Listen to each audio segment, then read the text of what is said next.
Para responder, lo que deberían por lo menos tener ustedes como nociones o algo más es primero, que la cirugía plástica reconstructiva, hablar acerca de colgajos e injertos, distinguir, más que clasificarlos, por lo menos distinguir de qué es lo que se trata cada uno, algunos puntos importantes que obviamente podrán profundizar en el estudio personal.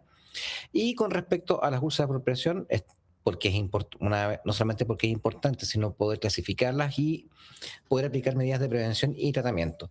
Em, bueno, porque si bien otros son como temas un poco más misceláneos, pero ¿por qué hablamos mucho de úlceras por presión? No sé, si ustedes se acuerdan, sobre todo el año pasado cuando pasaron por medicina, muchos de los adultos mayores, perdón, las personas mayores, sobre todo aquellas que tenían movilidad reducida o alteraciones cognitivas, como por ejemplo algún tipo de demencia, que de repente que estaban desorientados dentro de la habitación, generalmente por distintas razones o se les tenía que contener o los pacientes con movilidad reducida prácticamente no se movían y eso hacía que muchas veces hicieran úlceras en zonas de presión, que no solamente aumenta la mortalidad de las pacientes, sino que también es un alto costo, no solamente para la salud pública, en este caso en el hospital, sino también para la familia. Así que bueno, vamos a conversar un poco de cada tema. Primero, hablar acerca de cirugía plástica reconstructiva. Eh, Ahora, lo importante es que con esto al final vamos a comprender cuáles son los principios de la cirugía plástica y reconstructiva, las técnicas que se usan principalmente y cuáles son los objetivos según el tipo de cirugía que nosotros estemos buscando. Generalmente la cirugía plástica se habla como que es una gran, o mucha gente la asocia más que nada bien a lo estético, a lo farandulero, pero en realidad va mucho más allá. Va de la reconstrucción, por ejemplo, de los pacientes quemados, como ustedes estuvieron viendo, va también en relación a restituir funciones en las personas que de repente fueron perdidas, ya sea por alguna malformación congénita o por algún tipo de accidente o incluso por alguna noxa, no necesariamente quiero decir iatrogenia, pero alguna noxa en relación a atención médica, o por ejemplo radioterapia. Ahora, la cirugía plástica se divide principalmente en dos ramas. La estética, que busca mejorar la apariencia, y la cirugía reconstructiva, que intenta recuperar la forma y función después de algún tipo de trauma, enfermedad o malformación, algún área del cuerpo. La cirugía estética significativamente modifica los rasgos normales de la persona para mejorar la armonía y la proporción corporal según la expectativa del paciente. Y en esto hay varios puntos con respecto a la cirugía estética que hay que ser bien claro. Primero, si como ustedes dicen ahí, busca mejorar la armonía y proporción. Si ustedes realmente han escuchado ya bastante con respecto a estudios en los cuales qué es lo que las personas encuentran los eh, rostros más atractivos, indistintamente de la procedencia étnica o de la mezcla de distintas etnias. Y lo que más sale lo que más sale como una constante es que las personas buscan lo que es la simetría facial, o la simetría corporal. Y eso hace justamente que una persona sea más atractiva o no. Entonces, muchas veces la cirugía estética, que lo que busca no solamente es volver a lo que es una simetría habitual o lo que son los cánones de belleza según ciertos estándares, pero también proporciones, como por ejemplo, muchas veces usted ha escuchado mucho el abdomen, el abdomen delantal, en pacientes por bariátrica o muchas mujeres que han tenido ya varios bebés que tienen este abdomen que está como medio, o lipodistrofia abdominal, que es el nombre técnico, en el cual hay como una caída de una especie de delantal de piel abdominal y la cual se retira. Una de las principales, si bien tiene un gran componente estético, pero hay mujeres que, por ejemplo, quedan felices después de esta cirugía, sobre todo porque en algunas zonas de pliegue se le formaban hongos, se le formaban que estaban muy húmedas y que incluso ya llegaban a molestar en su vida diaria. Por eso también hay que tener un poco de cuidado. Muchas veces hay procedimientos que se consideran estéticos, pero también tienen cierto grado reconstructivo, así como algunos procedimientos que son reconstructivos, pero también tienen su punto de vista más bien estético. En cuanto a la cirugía reconstructiva, generalmente lo que hace es restaurar tejidos y estructuras alteradas por ya sean traumas, tumores, cáncer, quemaduras, infecciones o defectos congénitos. Vale decir, aquí lo más importante no es que la estética de la cicatriz o que quede lo más parecido a un tejido normal, sino que se busca aquí es buscar la reparación y que la persona recupere la función de la zona. Y la cirugía reparadora corrige secuelas funcionales o anatómicas específicas, generalmente en relación posterior incluso a procedimientos de cirugía reconstructiva, eso es lo que nosotros decimos en general como retoques o, mm, o cirugías para optimizar algunos resultados, en los cuales generalmente se alteran, por ejemplo, no sé, si en un injerto queda una zona media retráctil que después se pueda quizás retirar esa zona retráctil para poder hacer que la persona tenga mayor motilidad. Eh, que de repente posterior a un trauma, aquí me acuerdo un caso que no sé mucho acá en Punta Arenas, de una paciente que posterior a un choque de auto perdió parte de su seno, más que perdió parte de su seno, tuvo una dehiscencia de perdón, lo que se llama un desforramiento de parte del seno. ¿Qué significa eso? Que la piel se separa del celular subcutáneo y a la vez el celular cutáneo se separa de la fascia. Entonces, no, es una piel que no queda con irrigación de forma inmediata y tiene alto grado de necrosis. Y esta persona, en relación a la cicatriz, hizo una necrosis más o menos importante que se pudo reparar, pero después quedó justamente con su seno, me acuerdo, como más lateralizado hacia el lado izquierdo externo. Entonces, que ella ya no, más que dolor, le causaba o sea, mucha inseguridad, sobre todo el momento de estar con su pareja. Entonces, eso ya sería como parte de una cirugía reparadora. Ahora, en cuanto a la cirugía plástica, cosa que tenemos que recordar y que son muy importantes. La cirugía estética, como decía, trata la apariencia en pacientes sanos. Y aquí es muy importante que la parte reconstructiva ve el otro lado. Importante tener en cuenta que los pacientes sanos, en realidad, como decía un amigo argentino, que la cirugía plástica estética es la rama quirúrgica de la psiquiatría. Porque muchas veces las personas tratan con complejos, que no le gusta su nariz, que no le gusta la forma de sus senos, que no le gusta la forma de los brazos, etcétera, etcétera. Puede ser lo que ustedes quieran, porque en realidad tiene que ver con que la persona le establece seguridad. Y muchas veces esas pequeñas intervenciones le otorgan más seguridad a la persona para enfrentar su día a día.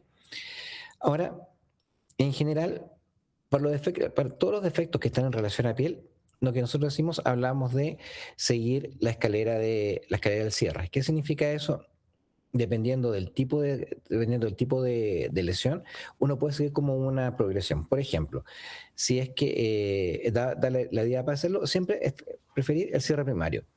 En caso que el cierre primario no se pueda, ya sea porque la pérdida cutánea es bastante más extensa y no se puede realizar, en esa idea lo ideal es realizar un injerto.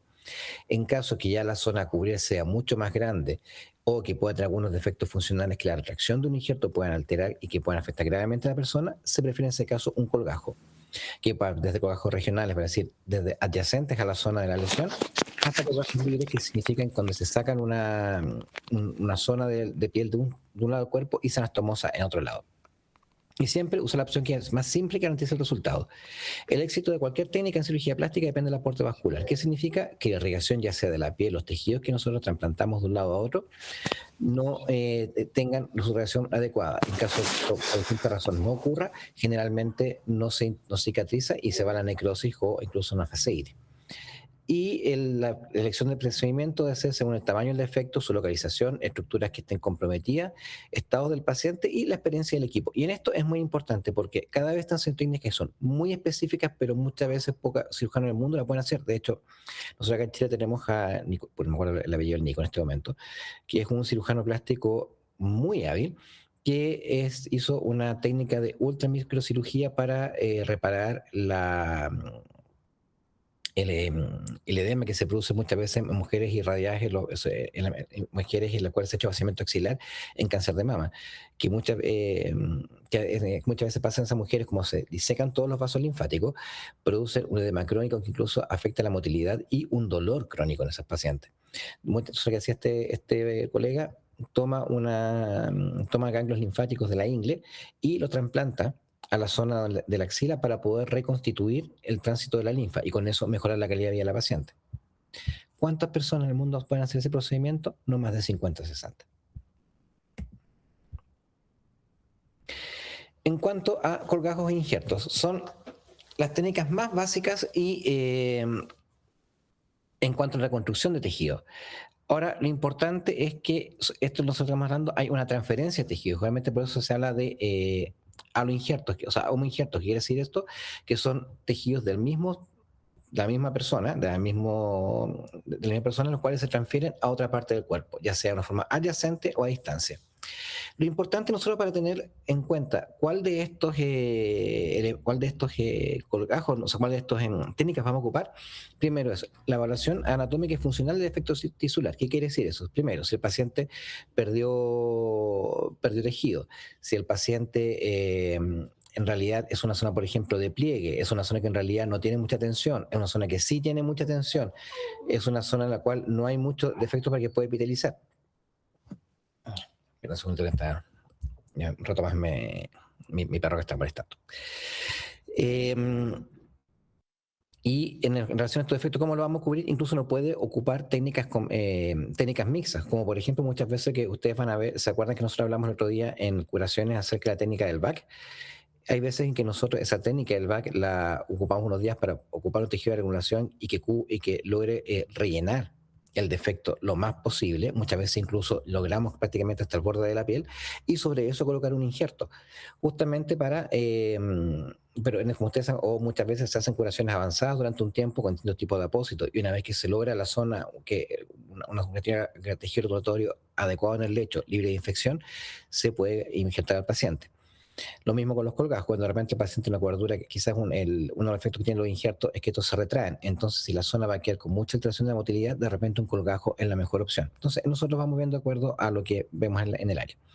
Y lo importante es que no solamente la parte de las técnicas, es que primero nosotros tenemos que reajustar la cobertura, o sea, cubrir la zona que está afectada, sino que también mantener un volumen lo más parecido al original y también lo más importante, preservar la función. Y eso es incluso eso va sobre el área estética.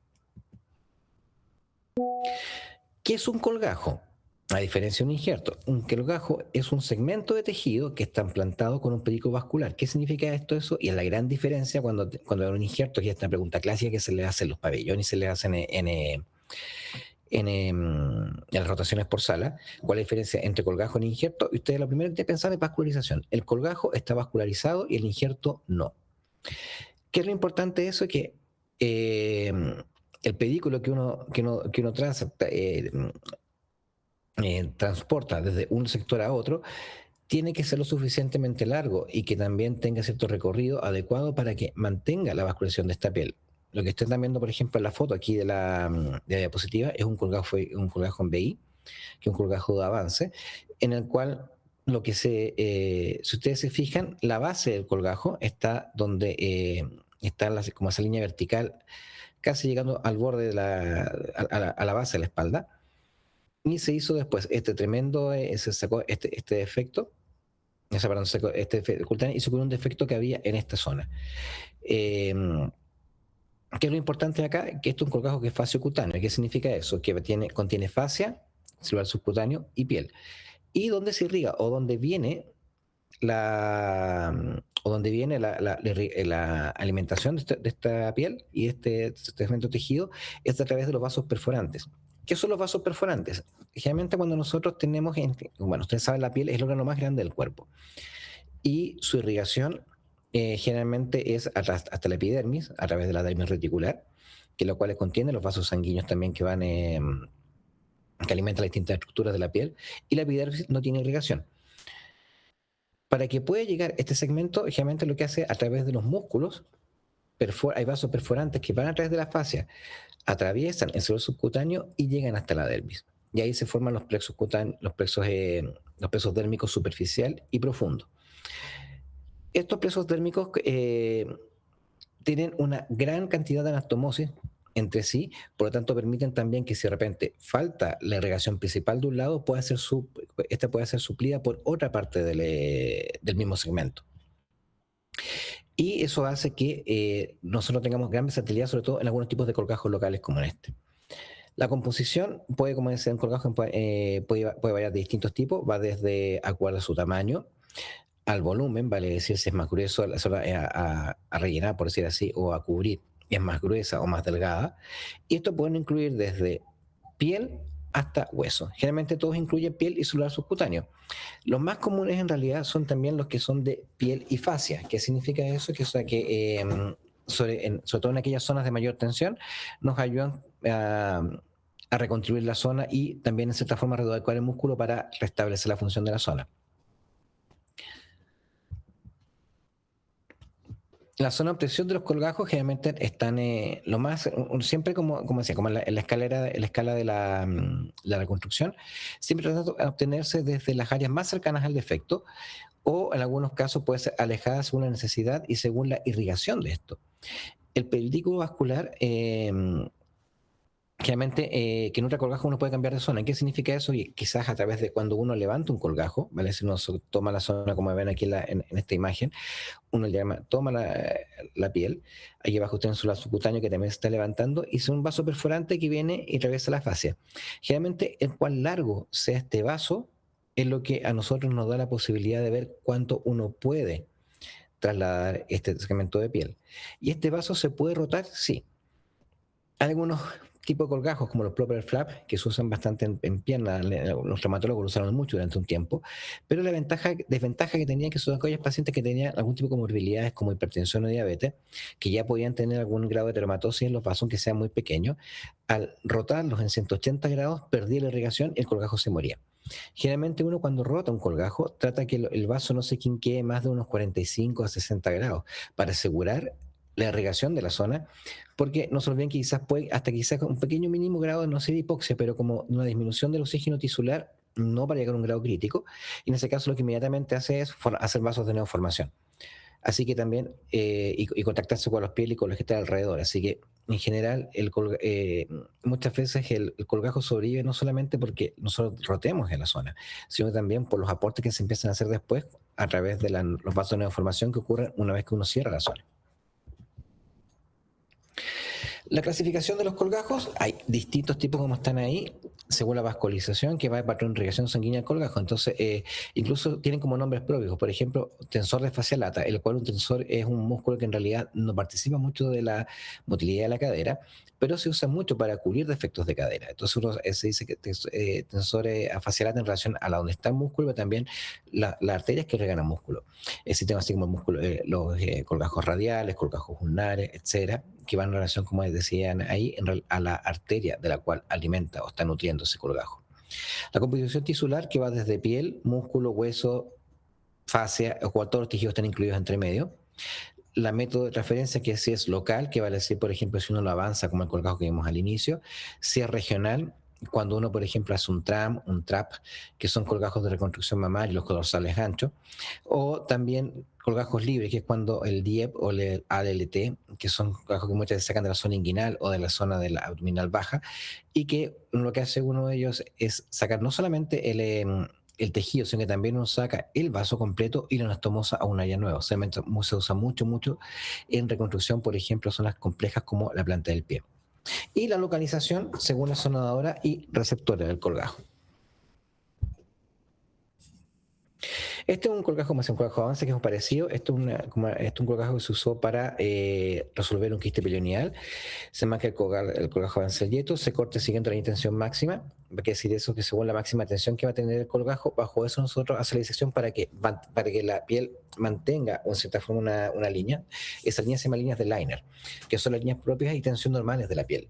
Estas líneas de Liner uno va siguiendo según la zona en que la tensión máxima que va a lograr, o la tensión máxima que tiene la zona donde está localizado el defecto. Por ejemplo, si es un defecto que está ubicado en la mitad del torso, pero es diagonal, y está ubicado en una zona en que las líneas de liner tienden a ser más como contrarias, lo que uno hace justamente en el colgajo es tratar de hacer de que estas líneas se pongan paralelas y se alineen cuando uno rota de esta forma, cosa de que la tensión de la zona sea la más adecuada y no quede, que no altere no solamente la motilidad, sino que una vez que una vez cicatrice, incluso provoca algún tipo de retracción que haga que la persona necesite una nueva cirugía. Ahora está. Verás. Ya, los colgajos compuestos que incluyen varios tejidos para construcción compleja, de vascularización robusta y son muy adaptables, pero esta parte no quedó muy bien. Los colgajos miocutáneos, que unen músculo piel con película vascular común, que son de gran aporte sanguíneo, volumen, funcionalidad, Son aplicaciones generalmente para reconstrucción de grandes defectos con compromiso funcional y tiene una duración óptima y funcional bastante buena. Ahora, con respecto a los colgajos de microanastomóticos, creo que lo que nosotros tenemos que tener primero es la preparación de los vasos. Se seleccionan esto a través generalmente de un Doppler y se coloca un Doppler, y uno obviamente cuando se levanta el colgajo, uno lo levanta con un microscopio. Se hace una anastomosis arterial que se capta, en la cual primero la zona en la cual se va a anastomosar se corta, o se hace una anastomosis lateral dependiendo de lo que uno vaya a hacer para asegurar la entrada del flujo arterial. Se hace también una anastomosis venosa, lo cual es muy importante, porque si no, no solamente hay que portar sangre colgajo, sino que también hay que retirar todos los desechos. E incluso también en algunos casos se puede hacer incluso neurotizar el colgajo. ¿Qué significa eso? Que se puede con una rama sensitiva, no motora todavía, no se ha llegado a eso, pero yo creo que pronto va a empezar a pasar, para que la persona no pierda sensibilidad a esa área de la piel. Eso está usando mucho en colgajos que usan en pie, pero también mucho en lo que son de reconstrucción mamaria, en los cuales las mujeres, más que colocarse una prótesis como un expansor o prótesis para su reconstrucción, quieren tener sensación y placer. Y ya se ha visto en algunos casos, una doctora gringa que ya lleva menos como unos 800 casos o 1000 y tantos casos, los cuales sí se logra a 2 años más o menos incluso recuperar la sensibilidad. En los colgajos libres, bueno, como en la imagen que está muy mala, se separan cuidadosamente el colgajo sobre el pedículo, se hace una microanastomosis vascular que se hace con bajo magnificación, en estos casos generalmente es un microscopio, que se usan en pabellón, se revasculariza y se monitoriza. Generalmente la primera semana hay que estar muy atento. El paciente tiene que estar en reposo absoluto, no se puede mover, y cada 2 horas el equipo de enfermería checa si el colgajo está vivo. ¿Qué significa eso? Tanto la curación no queda completamente oclusiva y tienen que verse los bordes. Entonces, al primer signo de que el colgajo está muerto, por ejemplo, que cuando uno hace una estomosis microvascular, lo más entretenido para mí de ver es que cuando empieza a llegar la sangre de vuelta, uno ve que una zona de piel que está completamente pálida, incluso media azulosa, empieza a tomar un color ya prácticamente igual a la piel del paciente, y también empieza a tener calor. Y entonces justamente esos son los signos que de tempranos de que hay una trombosis, porque a veces ocurre que a pesar de la técnica que uno ocupa, que puede ser muy prolijo y todo, pueden ocurrir trombosis a nivel de estos microvasos. Entonces en esos casos, obviamente, el colgajo no está recibiendo irrigación, y en ese caso lo que hay que hacer es entrar lo antes posible a pabellón, destapar este vaso en este caso, hacer una trombectomía, y posterior a eso ver si el colgajo sobrevive. En cuanto a los resultados, la tasa de éxito en general son 95%, y esto es porque no todos lados lo hacen. Hay que tener un equipo que es muy bien entrenado, sobre todo a nivel de pacientes, o sea, pero todo a nivel no de pacientes, sino a todo nivel de equipo de enfermería, al equipo de kine, generalmente es áreas de aislamiento complejas, disponibilidad de los microcirujanos, ya que como ustedes se dan cuenta, si de repente, no sé, a las 6 horas o 10 horas o 20 horas o a los 2 o 3 días hay una trombosis del colgajo, antes de 4 horas eso tiene que estar resuelto, porque si pasa más de 4 horas, ese colgajo se pierde. También por eso justamente las revisiones son cada 2 horas, incluso menos. El promedio de hospitalización en media con una monitorización adecuada va entre a 7 a 10 días, y para que el paciente recupere su funcionalidad completa, de 3 a 6 meses. Bueno, los colgajos perforantes, que son justamente los cuales se ocupan para estos colgajos libres, son los que estamos hablando, el DIEP, el ALT y el SCAP, que tienen que ver en relación a la arteria, la cual se cosechan. El DIEP sale la arteria epigástrica inferior, el AET, que es un colgajo anterolateral que va en relación, que saca de la ingle, y el SCAP, que es en relación a la arteria glútea superior. Lo importante de esto, porque están muy estandarizados, y que en realidad están, como ustedes se ven ahí, tienen unas indicaciones que son muy específicas, permiten hartas ventajas. Primero, tienen una norma biliar sonadora, que significa eso, que los grados de la mayor complicación que hay en una sonadora es que se infecte. Pero también pueden haber hematomas, también pueden haber no solamente las dehiscencias de sutura, pero también después cicatrizaciones retráctiles que alteren la funcionalidad del paciente. Justamente, indistintamente ocurra en eso, tienen menor impacto. Entonces, por lo tanto, en caso de que ocurra, no es que, o sea, no solamente ocurren en menor cantidad, pero en caso de que ocurran también afectan en menos al paciente. Una preservación muscular, ¿qué significa esto? Que a pesar de que se saque una zona gemente, por ejemplo, en el DIEP, no solamente parte del músculo recto inferior y puede dejar incluso una zona que no protegida. Hay unos colgajos, por ejemplo, que se hacen como el TRAM, que se usan en reconstrucción mamaria, en el cual uno ocupa prácticamente toda la vaina de un recto. ¿Qué quiere decir eso? Uno ocupa casi todos los músculos que van desde eh, el recto abdominal, generalmente todo una vaina, ya sea lateral, derecha o izquierda, es la que se ocupa. Y en este caso, con los colgajos perforantes, se ocupa solamente una porción. Por lo tanto, uno disminuye el defecto y disminuye la molestia postoperatoria y la calidad de vida que tiene la paciente, la mejor, obviamente. La recuperación es bastante más rápida, por lo tanto, porque al haber sido una zona más pequeña en la cual uno obtiene este colgajo y esta zona de ahora, hace que también, hacen que también la recuperación de la recuperación es mucho menor porque se recupera la funcionalidad mucho más rápido. Y tienen alta versatilidad reconstructiva. ¿Qué significa eso? Que estos colgajos prácticamente se pueden ocupar en muchas zonas del cuerpo, cada uno de ellos. Bueno, los colgajos de rotación, que lo ven ahora, que son una forma circular con punto de pivote, alrededor de un punto, se movilizan alrededor de un punto de pivote y cierra de efecto triangular o circular. Se cierran sin tensión excesiva. Por ejemplo, aquí tenemos colgajos que son unos colgajos de rotación facial. Estos generalmente se usan mucho en quemadura. Esta pasa con la contracción de ella, que se nota claramente. Pero si ustedes se dan cuenta, se ocupan también en pacientes, por ejemplo, que tengan defectos acá en esta zona. Si ustedes se fijan, esta paciente que tiene un defecto de un tumor aquí en esta área. Después de resecado el tumor, lo que se hace justamente la resección, se rota parte de la cara en la forma circular, hasta no más de 60 hasta 120 grados, y con eso acercando parte de esta cara y poder cerrar la zona y así para tener función incluso como de la expresión facial. Los colgajos de transposición son casos que tenemos lateralmente a través de un punto de pivote, que son rectangulares, cuadrados o adyacentes al defecto. Miren, justamente yo me equivoqué en poner la foto, pero esto que está acá, no se ve muy bien, es un colgajo de transposición, como que es un colgajo de Lindbergh. Lo que se hace mayor flexibilidad al avance, incluso puede uno lograr hasta 120 grados de rotación, a veces en algunos de este tipo de colgajo, y que también permite cubrir defectos distantes a la base o a la zona donde estaba. Ahora, lo más importante de esto es que uno quiere calcular, uno tiene que medir bien primero de cuánto va a ser nuestro diseño y hacer la rotación. Tiene aplicaciones que tienen defectos faciales, en extremidades, en lugares donde no es posible un avance directo y reconstrucción en unidades estéticas. Los colgajos bilobulados, que son dos colgajos que son lobulados adyacentes que se rotan. Este es un poco el colgajo lombrical de Lindbergh, que lo van a ver después, y sus variantes. Los colgajos distantes, que lo habíamos conversado ya también, que son los colgajos libres, en la cual se un poco, esta imagen está bastante buena, que sé cómo se hace la técnica en reconstrucción. Ya. Bueno, las aplicaciones técnicas en que se aplican solamente en reconstrucción mamaria, en cabeza y cuello, sobre todo en reconstrucción oncológica zona mandibulares, en lengua y la piso de la boca, en extremidades inferiores y también extremidades superiores, manos y antebrazos.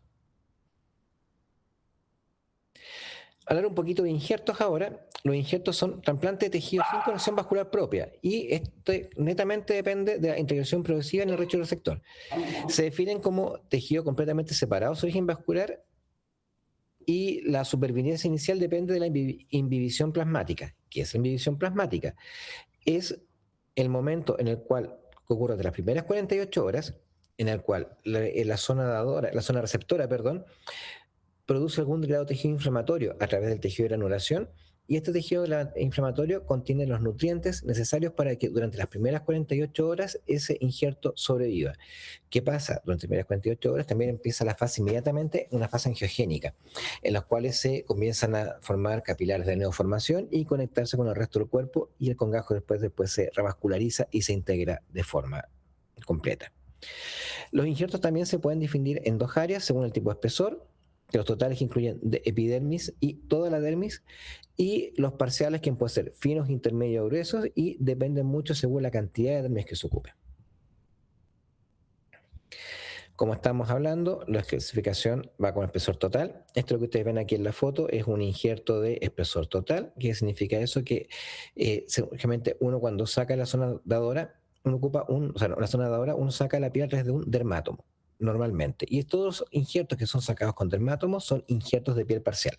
Y ahí uno en el dermátomo, uno regula cuál es el espesor o el grosor que uno quiera sacar de acuerdo a la zona o a la cantidad de piel a cubrir. Por ejemplo, si un paciente que es un gran quemado, de repente no podemos sacar injertos muy gruesos porque a veces no tienen tanta zona de donde sacar. Entonces, en ese caso, uno aplica otras técnicas como injertos de MIC o técnicas de microagregación, donde uno puede hasta incluso expandir un injerto hasta 9 veces, que significa que eso que de 1 centímetro cuadrado de área de superficie del injerto podemos cubrir hasta 9 centímetros cuadrados. Eh, los de espesor total, espesor parcial grueso, incluyen epidermis y dermis profunda. Y aquí tenemos una cosa que es bastante importante, que es cómo vamos a tener... Ya. Filipo, basta. ¿Cómo nosotros vamos a tener nuestro... perdón, me concentro un poco en él. ¿Cómo nosotros vamos a tener el balance entre la retracción y la estética? Porque esto es importante. Generalmente estos injertos, si uno lo mira, los de piel total, a un año después prácticamente no producen retracción, por lo tanto no producen alteración en la motilidad de la zona. Estéticamente se integran bastante bien y al ser de piel total mantienen generalmente los melanocitos, por lo tanto no pierden color. O su alteración, digamos, pigmentaria de la piel es muy poca. Y la retracción, ¿qué significa eso? Realmente a los injertos a más delgados se retraen más. ¿Qué significa eso? Que la cicatriz queda más dura. Y por lo tanto hay que hacer, después del momento que pasa, que el injerto prende y ya se integra a la piel, entonces hay que seguir con tratamiento, ya sea a través de compresiones y a través de masajes y fisioterapia, para lograr que esa persona recupere la motilidad completa, porque muchas veces incluso altera la motilidad.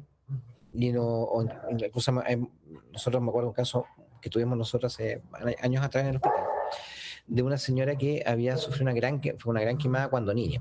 Cuando cumplió los 15 años, terminó todo su manejo por cirugía infantil y estuvo harto esperando que llegara gente para poder hacer resolver las cicatrices frágiles que tenía. Pasaron como 15 años más o menos y llegó con nosotros acá en el hospital en el grupo. Se hizo el tratamiento, que fue la resección de la cicatriz, los injertos, etcétera, varias cosas más. Y la paciente, que prácticamente no podía levantar el brazo, ahora lo mueve completamente, tiene un trabajo estable, tiene una muy buena evolución y recuperó su calidad de espía después de hartos años. Las zonas donantes de los injertos, generalmente para piel total, se refiere la retroauricular y la supraclavicular. Y para lo que son el resto del cuerpo, principalmente músculos y glúteos y la cara interna de la muñeca. Abdomen también se usa como zona donante, sí, pero cuando en realidad ya no tenemos otras zonas donde sacar. ¿Qué es lo que cómo se toma en injerto? Primero se prepara el lecho. ¿Qué significa eso? Muchas veces antes que nosotros, por ejemplo, en caso de una quemadura, se hace una escarectomía o una resección de la zona quemada y ese tejido después se prepara generalmente con una técnica de BAC o con curaciones avanzadas para que se le forme tejido de granulación y el injerto pueda ser aplicado. También se toman esos ácidos, también se toman cultivos justamente para ver que no haya infección en la zona y se pueda colocar el injerto. Sobre todo los estáfilos son como injertos. Uno, a pesar que los coloque en la zona y aunque esté con tratamiento antibiótico, el injerto se pierde muchas veces por esa razón. En cuanto a se la toma de injerto, como explicaba, si es un paciente de piel total, generalmente toma con bisturí y después se adelgaza, se retira la dermis, generalmente con tijeras o algunas otras técnicas para poder dejarlo libre de grasa, por decir, la dermis. Y en caso que sea un injerto de piel parcial, con un dermátomo. La adaptación, dependiendo de la zona, como ustedes se dan cuenta en este caso, por ejemplo, que tenemos un injerto de piel total en rodilla, uno coloca el injerto, después lo fija otra vez con esto con grapas, se coloca después con alguna curación especial en la cual se mantiene la zona y se deja en ese caso el paciente en reposo. Si es un injerto de piel total, el paciente debe estar 10 días en reposo absoluto, no mover la extremidad y después recién se recubre. Y en el caso que sea un injerto de piel parcial, eh, a los 5 días se descubre. Pero aquí hay una gran diferencia. En el injerto de piel total, generalmente cuando uno saca esta zona, uno puede hacer un cierre primario de la herida, de la zona injertada. Entonces eso quiere decir que la zona dadora prácticamente se maneja como una herida simple. En cambio, en la zona, cuando tenemos un injerto de piel parcial, uno hace en el fondo como una herida abrasiva. Es igual que si uno estuviera haciendo como un rasmillón controlado, hablando en buen español. Y ahí uno saca láminas de tejido que son bastante más finas y la zona dadora en ese caso se deja cubierta por 10 días. Y después de los 10 días recién se descubre. ¿Por qué? Porque si uno lo saca antes, al retirar generalmente el apósito con el cual está cubriendo la zona, que es una telfa, uno saca también tejido de neovascularización y entonces en ese caso retrasa la cicatrización. Por lo tanto, el paciente debe estar los 10 días en reposo.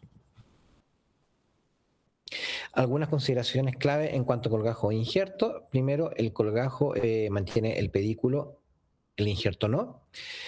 La escala constructiva, cierre primario, injerto, colgajo local, colgajo regional. Los colgajos locales son los de avance, rotación y transposición, que son los más usados. El colgajo limpio para los efectos que sean gases geométricos y el bilobulado con el estándar nasal. En cuanto a la microcirugía, los colgajos libres son los que merecen mayor versatilidad, pero requieren anastomosis vascular bajo microscopio. Y en cuanto al injerto cutáneo, el de piel total, el que da mejor resultado estético, pero requiere que una cosa hecha también vascularizado, si no, no prende. Y el injerto espesor parcial es el que prende mejor los 8 comprometidos. Y no olvidar las 3 fases de inhibición, que son las primeras 48 horas, donde el paciente es cuando más tiene que estar en reposo y menos se debe mover. La inoculación, que ocurre aproximadamente hasta el día 5, que es cuando ya se empiezan a formar los primeros vasos de neoformación, y la revascularización, que ocurre aproximadamente, dependiendo del injerto, entre el día 10 al día 15, en el cual ya se integra completamente a la piel. Ya. Y por último, de esta primera parte de la clase, vamos a hablar de úlceras por presión. Aquí lo más importante son esas 3 palabras que están acá. Primero, que es la prevención. ¿Por qué? Porque el 95% de las úlceras por presión son prevenibles. La clasificación, justamente para saber qué es lo que vamos a hacer, y el manejo clínico, que es integral. No es solamente el hecho de hacer una curación o cerrar una herida o cerrar una úlcera por presión, sino también aquí lo importante es cómo se maneja de forma integral al paciente. En general, como todas las heridas que se cronifican, uno tiene que tratar la causa para poder tratar la herida. Y bueno, ustedes se van a ver también que es tan importante este tema de úlcera por presión, que si ustedes se fijan, como yo sé que ya empezaron ayer a pasar por sala, si se fijan en las fichas clínicas de los pacientes, todas las fichas de ingreso aparece un montón de escalas. Escalas de caída, escala de riesgo de caída, escala de riesgo de lo que se les imagine. Y una de esas escalas es la escala de riesgo de úlcera por presión. Entonces, ¿qué es lo que se hace? El paciente apenas entra a la unidad clínica, ya sea una cama básica, una cama intermedia, una cama crítica, se le clasifica cuál es su riesgo de úlcera por presión. Hay varias escalas que se ocupan, pero dependiendo, lo más importante es esto, aquellos pacientes que salen con un alto riesgo o riesgo moderado a alto de formar una úlcera por presión, se toman ciertas medidas, que lo vamos a conversar un poco más, para poder evitar esto. Ahora, otro punto importante, como sale ahí, los pacientes de prevalencia en UCI, hasta un 40% de los pacientes que están en una UCI hacen úlceras por presión. De ese 40%, un 25% son inevitables. El resto es variable. ¿Y por qué digo variable? Porque depende por las condiciones. Soy un paciente crítico, muchas veces no se puede ni siquiera movilizar, porque hasta movilizar al paciente lo desestabiliza hemodinámicamente. Entonces, esos pacientes por general terminan haciendo úlcera por presión, aunque no lo queramos.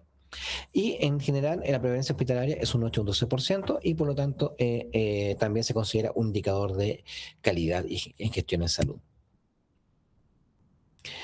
Ahora, ¿por qué es importante también? Es que otro punto importante es que en aquellos pacientes hospitalizados que desarrollan úlcera por presión, su riesgo de mortalidad es 4 veces mayor. Ahora, ¿cómo se define esta lesión? Es una lesión que es isquémica, vale decir, por falta de aporte sanguíneo a la piel de la zona, con pérdida de sustancia cutánea que es producida por presión prolongada entre dos planos duros. Y por eso la úlcera, hay ciertas zonas que producen más úlceras por presión, como por ejemplo los talones, el sacro, los codos y la zona de los omóplatos, la zona de la escápula. Durante la epidemia del COVID vimos ya empezamos a ver también por todos aquellos pacientes que estaban pronados. Me tocó también hacer varias cirugías de reconstrucción en pacientes con úlceras por presión importantes en abdomen. Ahora, el impacto sanitario es, primero, uno, frecuente inmovilidad. Generalmente todos aquellos pacientes que tienen movilidad reducida o que prácticamente no se mueven, que no se mueven para nada, digamos que requieren asistencia para todo, entre ellos son los que ocurren más, tenemos una mayor prevalencia de úlceras por presión. En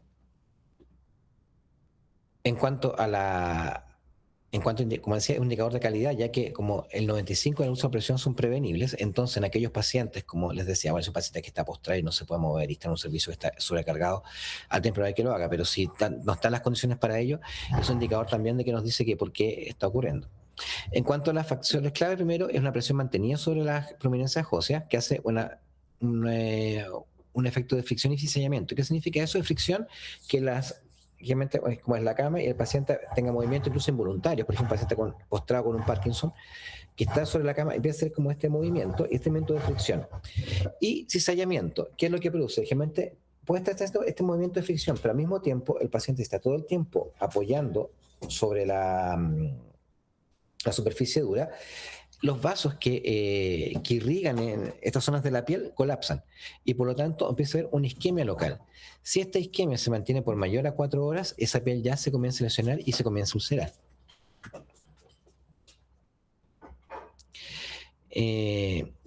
Como estaba diciendo, esto también, un 20 o 25% de los pacientes con recién larga estadía tienen esta alteración. Y aquí otro punto importante que hay acá, que la mortalidad en pacientes hospitalizados con UPP es un 23 o un 27% en general, distintamente por la causa que estén hospitalizados. Y los pacientes que tienen úlceras por presión tienen un riesgo de muerte de un 2 a 5 veces más que la población que estira. Esto que estamos diciendo, que aquellas personas que están en los ELIAM o hogares de ancianos, como ustedes lo quieren llamar, que tengan una úlcera por presión tiene un 5 veces más riesgo de muerte dentro del año que un residente que no tenga problemas de motilidad, solamente en movilidad. Como estamos diciendo, la fisiopatología es que está esta presión que está sostenida, hay una oclusión capilar mayor a 32 milímetros de mercurio en relación a este capilar, ocurre la isquemia tisular y necrosis y por lo tanto se produce la úlcera. Lo importante es que la presión capilar máxima que soporta es de 20 miligramos, y la media 16 a 33. Mayor a esto ya se produce lo que estamos hablando como presión superior a la capilar, isquemia prolongada, hipoxia tisular, hipoxia mantenida, muerte celular, necrosis y ulceración. Los factores que agravan esto es la presión mantenida por más tiempo, o sea que el paciente no se le mueve a su posición en que está. La humedad, por eso también es muy frecuente, y la más frecuente es la que son las sacras y la toracantérica. Y a menor profusión y tolerancia tisular, justamente sobre todo en aquellos pacientes mayores y que tengan un grado sobre todo de desnutrición mayor.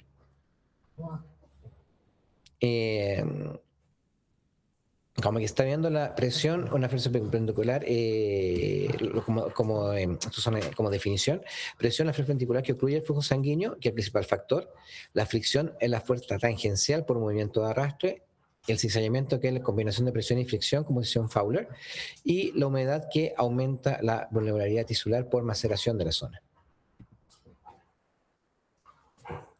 ¿Qué factores de riesgo estamos adicionales? Primero, la inmovilidad, pacientes en sillas de ruedas, pacientes que están postrados o pacientes que están sedados. Y esto es muy importante, chicos, porque ustedes cuando sean internos de repente van a ver, sobre todo en servicios que están como muy sobrepasados, digamos, que a veces que personas que están muy desorientadas en la noche, entonces lo primero que tratan de hacer es llaman al médico de residente o llaman a cualquier, o le piden al médico tratante que les deje un SOS, les deje algo para sedarlos. Y a veces y a veces las dosis no son tan bien medidas, o la persona que lo está haciendo no conoce tanto al paciente y se puede, digamos, pasar un poco. No lo va a matar, pero va a dejar sedado durante más tiempo. Y ese dejarlo durante más tiempo significa menor movilidad y mayor riesgo de úlcera por presión. En cuanto a otro, está la incontinencia, que tiene que ver también, es muy importante porque no solamente hay una humedad continua, una humedad continua en la zona, sino que también no se olviden que si son deposiciones o esto hace que se contamine la zona y también pueda provocar infección. Edad avanzada, especialmente por la disminución del colágeno, a una menor respuesta fisiológica, que hace también que la piel sea mucho más frágil y que su cicatrización no sea la más adecuada. La malnutrición, principalmente déficit de vitamina D, vitamina C, pero también déficit de mineral o proteínas como el zinc y el cobre. Alteración sensorial, pacientes que tengan déficit neurológico, que también tengan menor percepción del dolor. En general, todos los pacientes que tengan alguna patología neurológica compleja tienden a tener menos percepción del dolor. Y enfermedades crónicas como diabetes, pero aquí también ya aparte de la diabetes empezamos otras como la vasculopatía, enfermedades que pueden ser desde enfermedades de alteración del flujo como ateromatosis aórtica o enfermedad arterial oclusiva, y en algunos otros casos como también las varices como agregresco, y también enfermedades autoinmunes que produzcan que hagan vasculitis y que por lo tanto tiendan a haber mayores riesgo de úlceras. Y aquí están estas prevenciones que son como clásicas, que ustedes la van a ver en todos lados, se la hablan a los pacientes, a la familia, pero siempre hay que estar viendo. Primero, los cambios posturales cada 2 horas. Y en esto hay que ser estricto. El paciente, sobre todo aquellos los cuales no tienen movimiento de para nada, se les debe cambiar de posición cada 2 horas, ya que es la única forma de evitar que, primero, la que se hace más prolongado, se produzca una hipoperfusión mantenida y que por tanto puede llegar a una necrosis de la zona o superficies y que también al mismo tiempo el efecto que se llama de revascularización. De hecho, hay un síndrome que se llama proreperfusión, en el cual al momento de reperfundir la zona, como estuvo muy hiperperfundida, hay una gran liberación de radicales libres e incluso puede provocar una alteración y una necrosis de la zona producto de esto. Las superficies especiales, digamos que sean preparadas. Por ejemplo, no solamente el hecho de cambiar la posición, sino que también, por ejemplo, colchones antiescara. Ojalá estos colchones antiescara los cuales van comprimiendo y descomprimiendo de forma aleatoria en distintas zonas del cuerpo a la vez. Cojines de alivio de presión, sobre todo, lo que se te ha escuchado alguna vez, el famoso picarón, que es un cojín, el cual tiene un hoyo al medio, un picarón, y que justamente eso hace que alivie la presión en la zona sacra. Esto es muy práctico y muy útil, sobre todo en pacientes que están en sillas de ruedas. También en cuanto o se pueden usar también algunos parches de protección como el duodem, que son parches de carboximetilcelulosa, los cuales se pueden colocar en la zona, por ejemplo, PP grado 1, y evitan que esta se continúe su maceración o que se continúe afectando, o algunos protectores, férulas de protección que se colocan a nivel de taloneras, tobilleras o coderas, justamente en personas que tienen que estar mucho tiempo con movilidad reducida. En cuanto al cuidado de la piel, higiene, piel limpia, no exagerar, porque hay gente que se va a limpiar 10 veces al día, no, pero sí por lo menos, sobre todo, limpiar bien la zona, evitar, por ejemplo, que la zona donde usa el pañal, cambiar los pañales a cada rato, chequear que no estén con humedad, chequear que si de repente la persona se orina, tratar de cambiarlos al tiro, no esperar que se colapse, porque también una cosa muy importante, sobre todo aquellas familias con menos recursos, muchas veces no tienen el dinero como para cambiar los pañales a cada rato, entonces esperan que estos se colapsen. ¿Qué ocurre cuando se colapsan?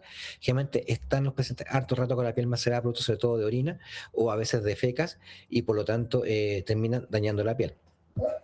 La nutrición y la protección y hidratación con proteínas y los líquidos suficientes, y valoración de riesgo, sobre todo en pacientes hospitalizados.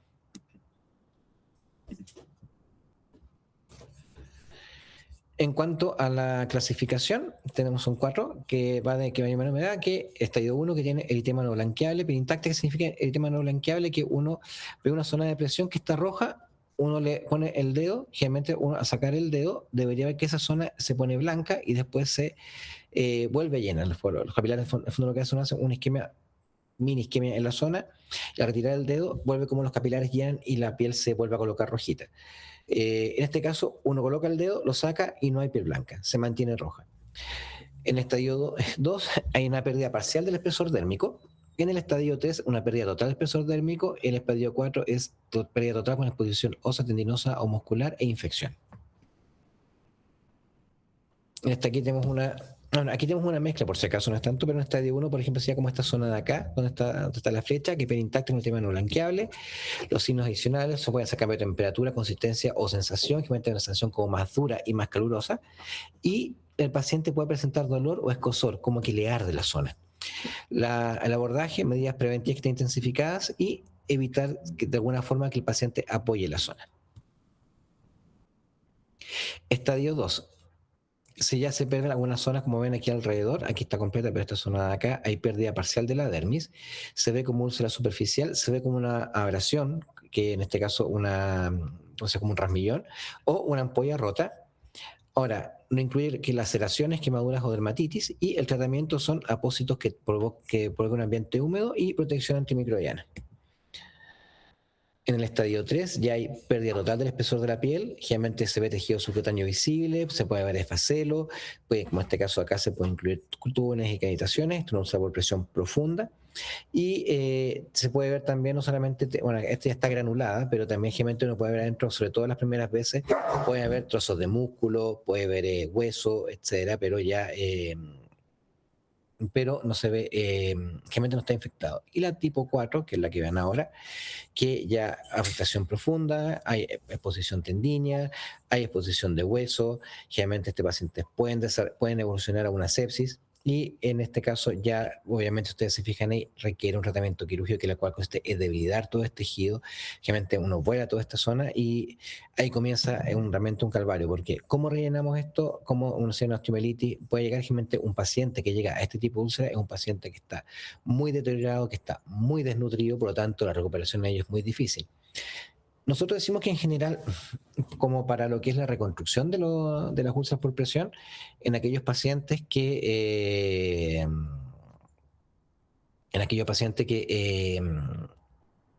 digamos, van a caminar, uno sabe que esa úlcera, como sea, se va a recuperar. Si el paciente no camina, ya se nos complica la cosa. Y generalmente uno también establece hasta dónde llegar. Por ejemplo, un paciente que tiene esta úlcera, que está desnutrido, que está demenciado, que prácticamente no se comunica, ¿no? Y es un estado ya de autoabandono, por decir así, que no premortem, pero que va para allá. Muchas veces en ese caso uno hacer todos los procedimientos quirúrgicos puede incluso hacer un encarcelamiento terapéutico. ¿Qué significa eso? Que está tratando de obtener una mejoría en algo que no va a hacer y que provoca más bien provoca daño. No se olviden que uno de los principios de la ética médica es el principio de no maleficencia. Entonces, por lo tanto, los pacientes lo que hacen es mantención y curaciones de mantención. Y es una cosa que cuesta bastante explicar a los familiares, porque realmente estos pacientes se infectan, muchas veces uno los mete a pabellón, le hace la curación y los manda a la casa, porque en verdad no hay mucho más que hacer. Y las familias se enojan porque dicen, pero ¿cómo? Si estaba aquí, pero aquí se me empeoró. Pero son pacientes que de repente, cuando pasan un estrés, por ejemplo, que son ingresados por una neumonía y desarrollan un por presión, y que el paciente estaba desnutrido, demenciado, etcétera, o sea, es un paciente que uno espera muchas veces este tipo de lesiones. En cuanto a la úlcera por presión, lo más importante, primero, la definición clave, que es una lesión que es isquémica, por lo tanto, es importante la movilidad del paciente. La estadificación es muy importante porque con eso nos ayuda a no solamente a ver cuál es el tratamiento que vamos a hacer al paciente, sino también hasta dónde vamos a llegar y qué podemos hacer realmente por él. La prevención, o sea, un paciente que ingresa no solamente hablar de aquellos que tienen más riesgo o no, sino que también evaluar sus estados nutricionales, siempre tiene más riesgo, ver cómo está su nutrición, ver si está malnutrido, ver si hay que hacer un aporte de vitaminas, ver que es un aporte proteico, etcétera. Reconocer los factores de riesgo y el manejo por estadio. Entonces, conclusiones. Primero, la cirugía reconstructiva sinológica, que es progresiva.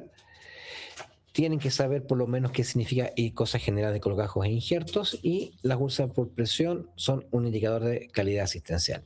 Y la prevención de esto es responsabilidad de todo el equipo. Ya, chicos. ¿Dudas, consultas?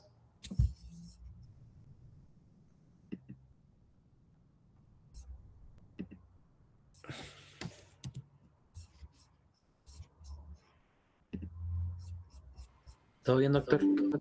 Ok, ya. Mira, entonces vamos a hacer un pequeño descanso. A ver, son las 7:01. como a las 7:15, más o menos. Nos conectamos de nuevo, ¿ya? Ya, chiquillos. Pero esperen, déjenme tomar la